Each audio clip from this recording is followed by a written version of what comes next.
Untuk kalbu kita semua, mari kita bacakan Al-Fatihah. Bismillah. Ya, kenapa? Shiratal ladzina an'amta 'alaihim.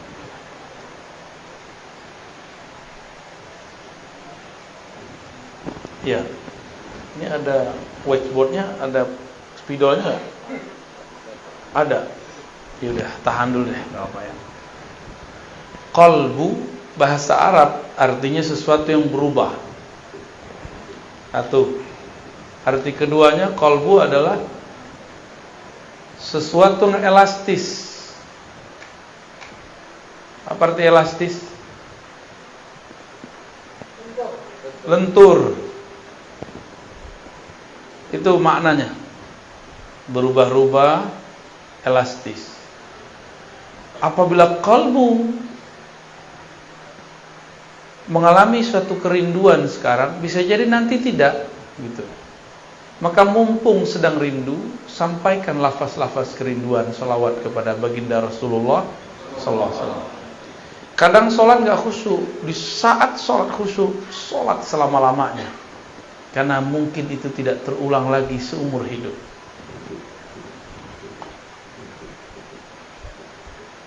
Tapi juga qalbu berarti sesuatu yang layyinah, yang halus, lembut, elastis. Apabila dia dibiarkan mengeras, dia menjadi tiada rasa, dia menjadi tidak peka, dia menjadi tidak bisa dirubah. Jadi ciri-ciri qalbu bermasalah, dia tidak bisa tersentuh oleh kalimah, tidak bisa merasakan getaran-getaran nama Allah. Itu namanya qalbu yang qasi, qaswah. Jadi qalbu kita ini kalau sudah keras, mirip kayak liver keras. Dia nggak bisa lagi menyaring, tidak bisa lagi menyaring cairan di tubuh kita. Apa yang terjadi?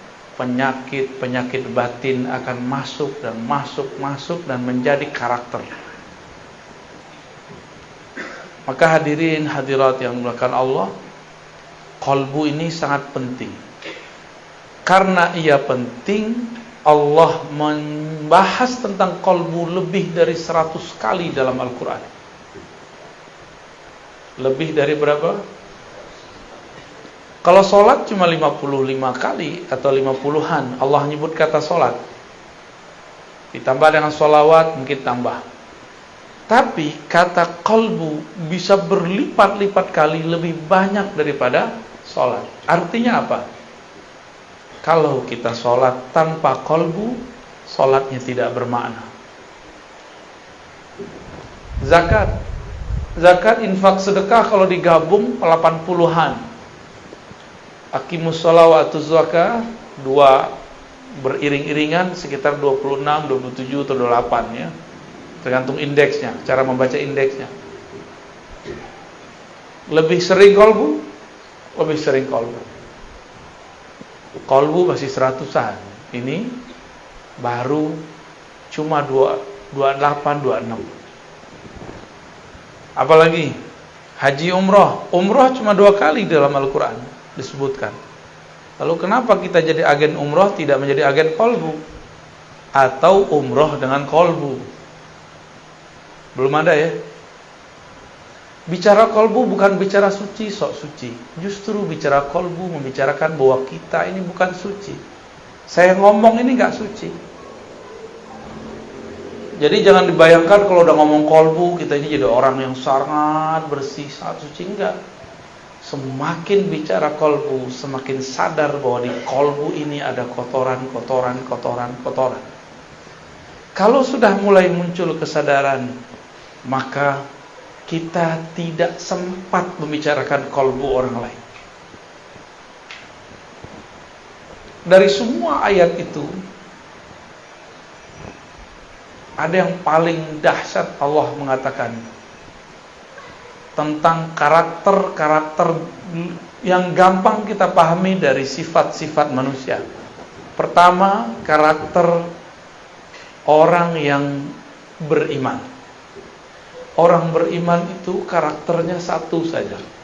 Idza dzukirallah wajilat qulubuhum.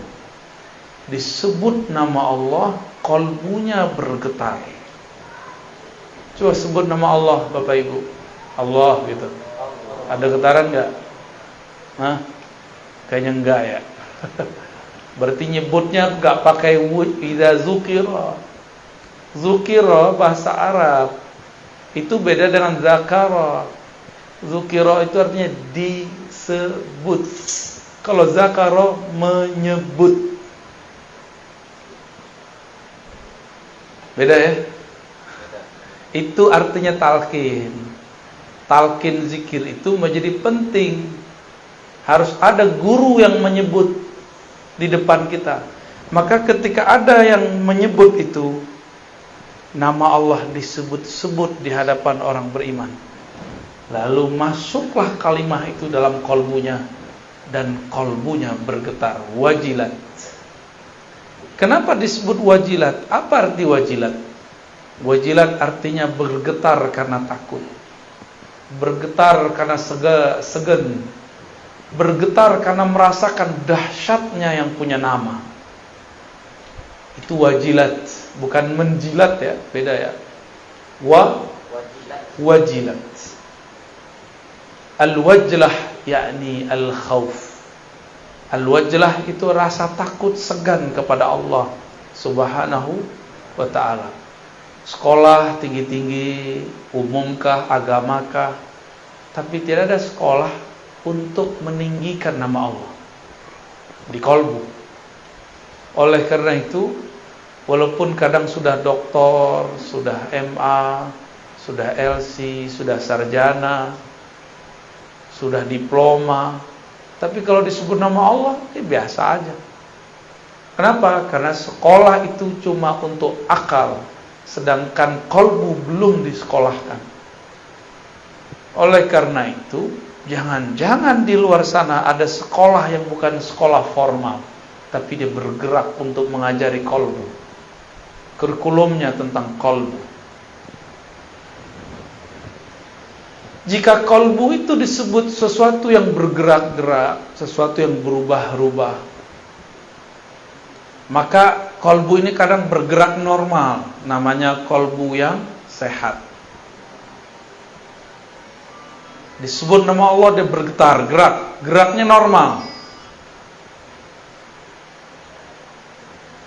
Tapi kadang-kadang kolbu itu disebut nama Allah, dia tidak tergerak. Jangan-jangan di dalamnya tidak normal. Jangan-jangan di dalamnya ada penyakit. Ya.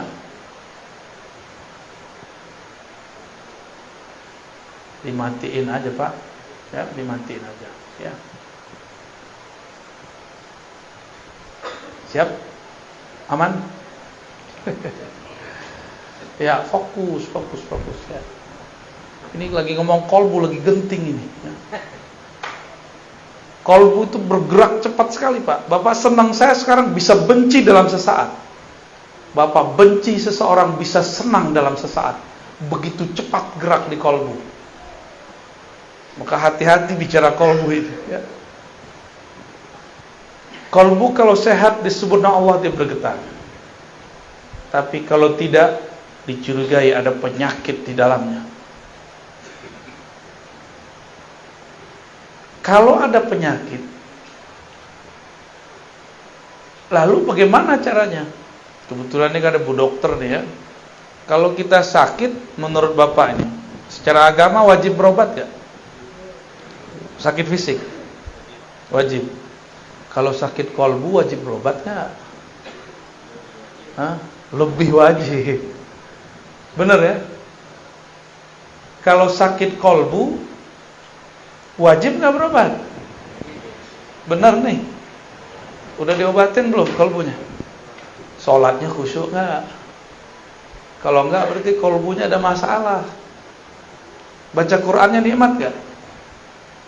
Jangan-jangan di lisan kolbunya ada masalah. Ada sariawan. Baca la ilaha illallah nikmat gak?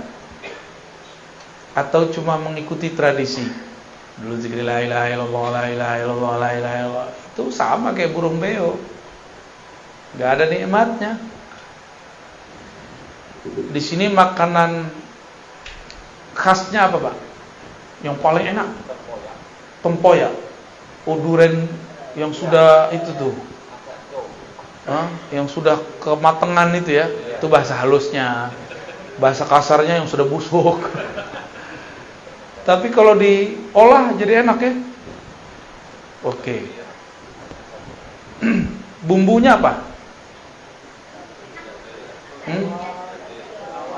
Cabai, bawang, oke. Ada orang buat tempoyak tapi nggak pakai bumbu, gimana? Dia sebut ini tempoyak loh. Kiranya kawan belajar lewat YouTube, belajar lewat buku, begini cara buat tempoyak. Kita icip, rasanya nggak jelas. Dibilang tempoyak bau doyan busuk. Dibilang busuk, kok ada bawang-bawangnya, kok ada asam-asamnya. Kita nanya, ini siapa yang buat? Ternyata yang buat tidak pernah belajar kepada orang yang bisa membuat. Itulah nasib orang membicarakan agama, membicarakan ilmu kolbu, tapi tidak berguru kepada ahli kolbu. Dia berkata kepada orang, inilah agama, ternyata isinya tiada. Itu banyak hari ini.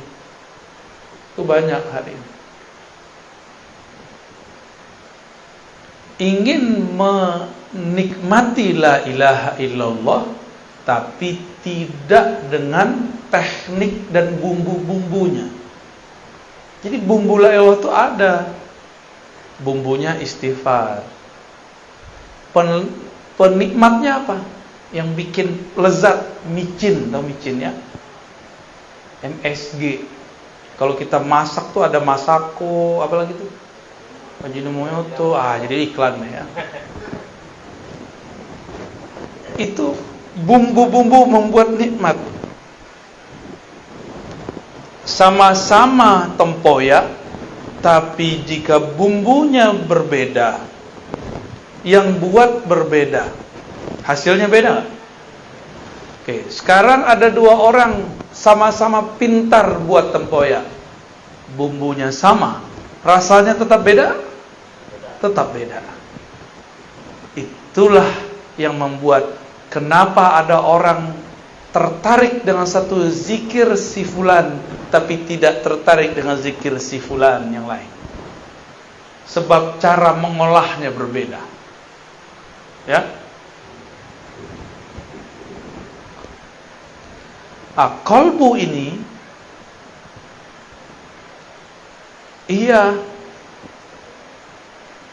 secara gerak digerakkan antara jari-jari Allah.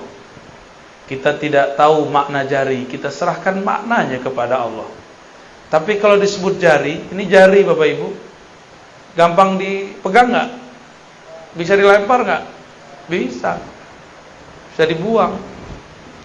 Apabila kolbu ada di antara genggaman-genggaman Allah, maka kolbu ini hanya bisa dikuasai oleh Allah. Jadi kita sendiri tidak bisa menguasai kolbu. Bapak ini bilang, ibu ini bilang, saya hanya senang ini, saya benci si fulan. Ternyata ketemu dia kita tersentuh. Bisa nggak begitu? Sering. Dulu saya nggak suka durian. Tahu-tahu dipaksa sama orang, siapa dulu? Orang tua apa kakak saya dulu? Masukin ke mulut. Dicicip lo enak. Bentuknya nggak enak, tapi pas dicoba enak. Kadang-kadang begitu Pak. Tempoyaknya sudah enak, beda koki nggak masalah, dibuat oleh ahlinya. Tapi lidah kawan sedang sariawan, bisa nggak menikmati? Kalau dia mengatakan kok nggak enak, masalahnya di mana? Lidah. Yang harus diobati, yang dimasalahkan lidah atau tempoyak. Tapi banyak orang menyalahkan tempoyak dan yang masak tempoyak. si Buya tuh, Kiai tuh, Ustadz tuh tidak bagus tekniknya, padahal kolbunya yang lagi masalah. Ya, sering nggak begitu? Sering. Kita kalau belajar zikir, kalau kolbu sudah sehat, dia tinggal makan. Namun kolbu ini ada selera. Nih, airnya bersih, tapi gelasnya kotor. Kita tuang air ke dalam gelas, mau minum nggak? Nah, ini masa teknik nih, teknik mengenali kolbu. Zikirnya sudah bagus, ulamanya, syekhnya sudah berijazah, orangnya sehat, cuma kotor. Bisa nggak orang sehat kotor? Bisa. Orang sehat kotor bisa. Habis kena air hujan kan bisa aja kan? Mungkin dia habis terkenang masa kecil belum bahagia, terus main-main itu, becean itu ya. Mungkin nggak? Atau dia keluar dari kebun, mungkin dia sehat tapi badannya kotor, bisa menikmati? Ada makanan tapi dibawa ke WC, bisa makan? Tuh, kira-kira begitu ilustrasinya. Jijik nggak? Maka kalau kita belajar zikir, kolbunya dicuci dulu, dibersihkan dulu. Jangan kayak orang mau makan di dalam WC, pasti nggak mau makan dia. Dia sehat.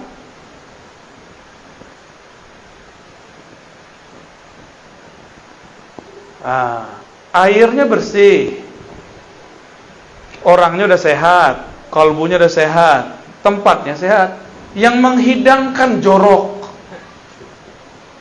gimana? Hilang selera, ya. Maka yang menghidangkan pun juga harus punya adab. Walaupun dia tidak sakit, cuma jorok. Coba kalau dia batuk, wah kira-kira, wah jangan-jangan corona nih ya. Atau cara megangnya, dipegangnya begini, nih Ustaz. Gimana kalau begini? Nah, maka seorang yang mengajar pun dia punya adab. Dia punya adab. Paham ilustrasi begini? Paham analog begini? Berarti kalau ingin memanjakan kolbu, maka yang memanjakan kolbu, yang punya kolbu, dan kolbunya semuanya harus seirama. Jangan diajarkan di WC, jangan diajarkan di tengah keramaian, kecuali orang-orang keramaian itu sudah satu frekuensi. Jadi kalau kita jadi guru, jangan senang dulu orang minta talqin, santai dulu, itu ujian, ya. Jangan senang dulu orang minta ilmu ini, minta ini. Tidak semua permintaan harus diberi. Tidak semua ilmu harus diceritakan. Tidak semua rahasia dapat dibuka. Banyak rahasia-rahasia yang harus disimpan. Namanya rahasia, kalau dibuka masih rahasia nggak?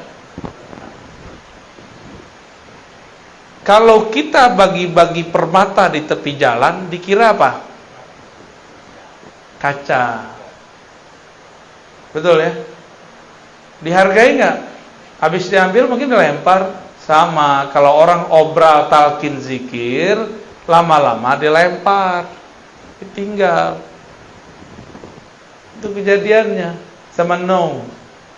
Zaman kalau orang tidak memberikan penghargaan ke dalam kolbunya, itu yang terjadi. Maksud saya sederhana Bapak Ibu, kolbu ini spesial. Allah kalau ngajak ngobrol makhluknya, itu yang diajak ngobrol kolbunya. Allah apabila ingin menilai seseorang, yang dipandang kolbunya. Saya pakai baju begini nih, kan paling keren nih malam ini ya. Amin. Itu apakah kolbu saya paling keren? Belum tentu. Yang Allah pandang kolbu. Jika terbersit sedikit saja saya merasa lebih alim, Allah benci kepada saya. Karena Allah mengatakan, yang alim cuma aku, wahai Ar-Razi. Kenapa engkau pakai sifatku? Itu sifatku. Sifatmu adalah lahir sebagai orang bodoh. Akulah yang memberikan ilmu kepadamu.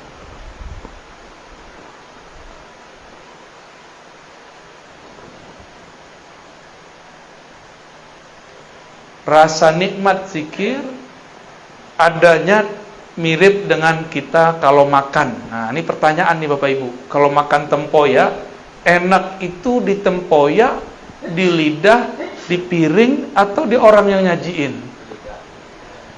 Di lidah. Oke, coba makan di WC. Jadi gak enak kan? Hidung ngaruh. Tempoyaknya enak, tempatnya bersih, orang datang, makan semua.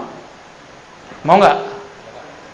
Langsung berdiri kita, nggak jadi makan, ya.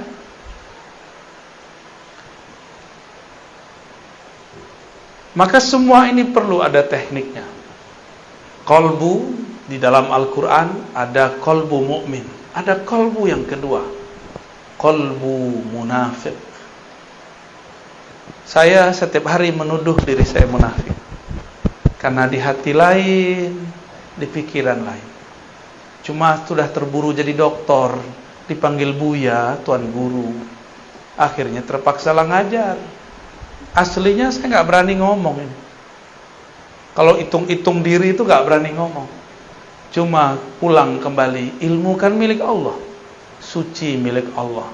Jika Allah maha suci, kita berarti maha ternodai. Maka dengan itulah saya datang kepada Allah dan saya minta izin, ya Rabb, ana abdukal faqir al-muznib. Ya Allah, aku hambamu banyak dosa. Alim pun tiada, ya. Makom tinggi pun tidak, tapi orang husnuzan. Maka dengan ketinggianmu ya Allah, dengan kemuliaanmu ya Allah, aku menumpang. Di situ. Berharap Allah menyertakan kita dalam kemuliaannya. Berharap Allah menyertakan kita dalam kealimannya. Berharap Allah menyertakan kita dalam zikir-zikirnya. Itu sebenarnya kenapa wajib istighfar. Jadi secara ilmu fikih, istighfar itu sunnah, tapi secara ilmu qalbu, istighfar wajib. Kenapa wajib? Saya tadi nanya, bisa nggak Bapak Ibu makan piringnya kotor? Orang gila bisa, ya. Orang gila per piring bagus nggak? Tapi kalau orang waras, miskin pun dia, kita hidangkan makanan yang enak, tapi piringnya kotor, tersinggung nggak deh? Tersinggung, kecuali ente majnun, ya. In kunta majnunan fala ba'sa bih. Ya. Kolbu berpenyakit. Apa penyakit kolbu? Penyakit kolbu beda dengan penyakit badan. Kolbu itu penyakitnya dimulai dari penyakit iblis. Yang pertama kali punya penyakit adalah iblis. Ya. Nah, Bapak Ibu, kita kan bukan iblis. Kenapa disamakan dengan iblis? Ada rahasianya. Ruh itu suci enggak? Allah tiupkan ruh. Allah Ahad. Ini Allah Ahad nih. Meniupkan ruh. Ruh suci enggak? Suci ya. Lalu Allah tiupkan lewat malaikat ruh kepada badan.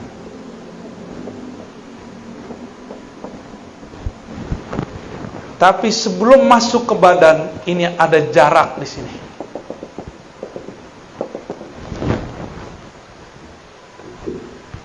Di saat inilah kemudian di sini ada hijab-hijab.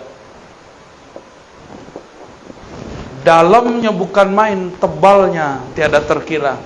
Disinilah diuji ruh. Dia dicelupkan ke dalam syahwat. Ini syahwat namanya nih.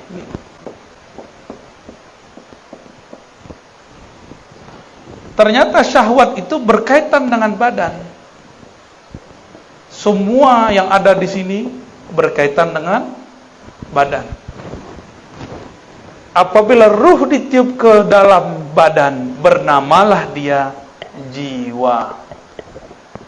Gitu, ya. Jiwa itu punya kiblat sentral. Sentralnya namanya qalbu, ya.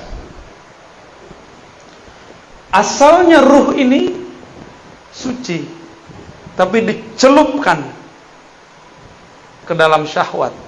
Maka syahwat itu terkait dengan badan. Ketika Allah tiupkan ke dalam tubuh ini, nyatu dengan otak. Di otak ada syahwat nggak? Keinginan rendah.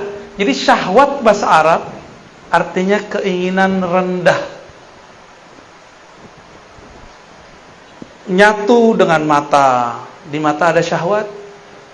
Mata senang lihat yang jelek atau yang cantik, yang gagah, yang indah. Indah itu apa? Ya. Kalau bagi Bang Adam alaihissalam, indah itu Hawa. No, Adam namanya orang PPR. Ya.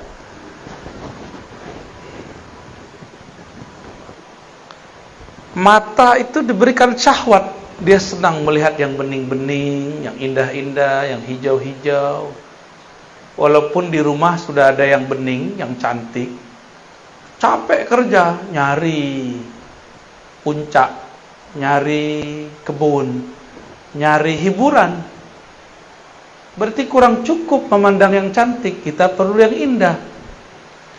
Orang yang sudah tinggal di kampung, kampungnya indah.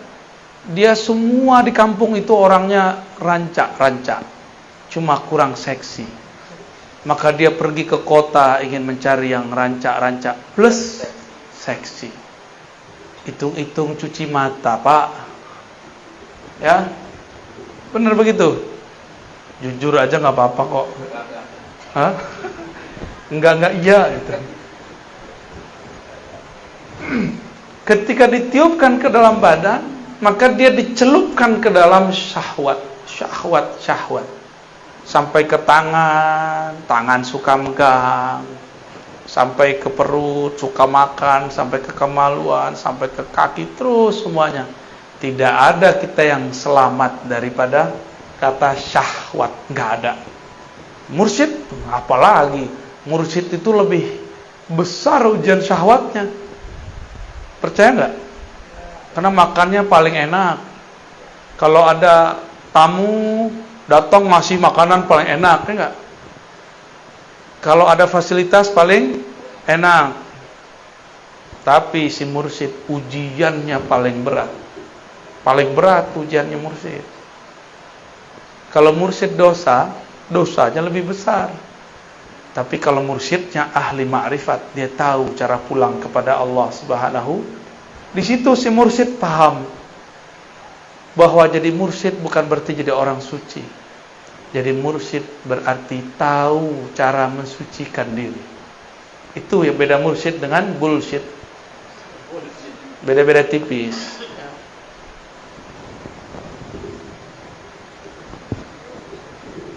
Ketika tubuh membalut ruh, maka tubuh punya energi nafsiyah atau jiwa yang membuat dia masih terhubung dengan ruh ini, itu qalbunya. Karena ini adalah hembusan Allah. Allah memandang dari ruh ini kemana? Dipandangnya kepada qalbu. Jadi dekat gak antara ruh dengan qalbu? Dekat sekali. Karena qalbu itu ada karena ruh. Jika Allah menurunkan ilmu lewat ini, itu namanya laduni. Tapi kalau Bapak Ibu belajar, si badan nih diajak belajar nih. Belajar sama seseorang, cari guru. Kalau dapat ilmu namanya futuh. Apa namanya? Apa arti futuh? Terbuka. Supaya mengenal Allah. Tapi kalau ruh, gurunya langsung Allah Ahad, disebut laduni. Itulah ilmunya Nabi. Maka saya sering nanya, Jibril itu gurunya Nabi Muhammad atau muridnya Nabi Muhammad? Banyak orang salah di situ, keliru. Dikira Jibril itu adalah gurunya Nabi Muhammad. Padahal Jibril itu dapat energi dan dipasangkan kepadanya jubah-jubah pemimpin malaikat setelah dia berselawat ke Nabi Muhammad. Nabi Muhammadnya belum lahir, sebagai bin Abdullah. Tapi Muhammadnya sudah ada belum? Nah, ruh pertama yang Allah tiupkan namanya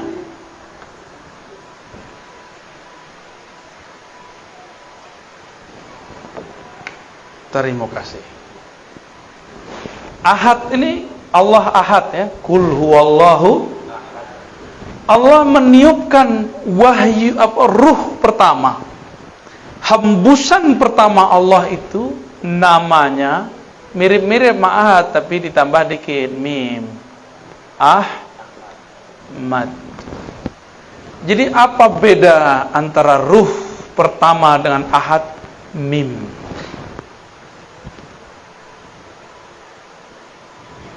Saat Allah menghembuskan, hembusannya itu berbunyi Ahmad. Bernama Ahmad. Pangkatnya disebut Ruhullah. Apa arti Ruhullah? Hembusan Allah. Coba menghembus Pak. Gitu. Hembusan kita enggak? Atau beda? Coba ambil misalnya plastik. Kita pindah ke dalam nggak? Paham? Ini yang tidak dipahami oleh kelompok kebatinan yang kegeeran jadi Tuhan, jadi Allah. Paham? Ini ilmu awalnya benar. Di dalam diri kita ada hembusan Allah. Betul. Tapi hembusan bukan Allah. Ahmad laisa bi ahad. Ahmad itu ya Ahmad, hembusan ya hembusan. Cuma kawan sudah GR jadi Allah. Zat aku, zat Allah. Sifat aku, sifat Allah. Namaku, nama Allah. Fi'ilku, fi'il Allah. Tapi kalau lapar makan nasi juga. Kalau lagi puyeng minta kawin, berarti belum. Masa Allah lapar, ya enggak? Masa Allah minta kawin? Kan Allah ini tidak perlu sahibah. Sahibah itu artinya pasangan. Allah itu enggak perlu anak bini. Ini teguran keras nih bagi yang berzikir, berkalam, bermakrifat dengan makrifat iblis. Awalnya sudah benar bahwa di dalam diri kita ada tiupan Allah. Betul Bapak Ibu, tapi di dalam diri kita bukan Ahmad. Di dalam diri kita adalah pecahan-pecahannya, percikan-percikannya. Ahmad ini tiupannya. Allah pandang Ahmad, maka memancarlah dari Ahmad itu cahaya. Memancar cahaya. Cahaya itu bahasa Arabnya nur. Apa? Nurnya bernama Muhammad.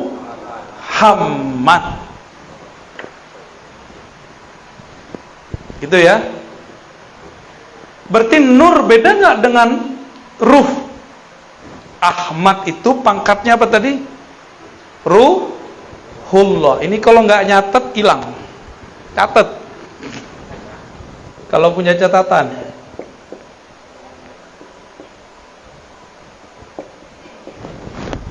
Kalau nggak terpulang catat ya. Masih bisa ingat nggak? Waduh, buka YouTube. Antum cerdas juga ya. Aneh gaptek juga lupa kalau ada YouTube. Ahmad ini apa pangkatnya? Ruh, dan dia satu. Dari ruh inilah kemudian menyebar nur. Nur ini kemudian kita sebut Nur Muhammad. Dari ruh itulah kemudian terpercik hembusan-hembusan kecil, itulah jadinya kita. Maka kita ini bersumber dari Ahmad. Maka Ahmad ini ada sebutannya biar faham. Kalau kita keluar dari perut seseorang, yang mengeluarkan namanya apa? Ibu. Ibu bebatu. Ibu. Beneran. Itu istilah aja ya. Ahmad ini disebut dengan ummur ruh atau ummul arwah, ibunya ruh. Bukan berarti dia melahirkan, bukan. Ini istilah aja. Bahwa ruh bersumber dari bukan dari ahad. Jangan GR ya. Jangan GR dulu. Kawan udah GR, dalam diriku ada ahad. Cemen. Gak ngerti makrifat namanya. Sok terlalu nafsu mau jadi fana dan baqo dalam Allah Subhanahu wa ta'ala. Belum, masih jauh perjalanannya. Ini perjalanan yang disebut innalillahi wa inna ilaihi. Jadi berpulang kepada Allah harus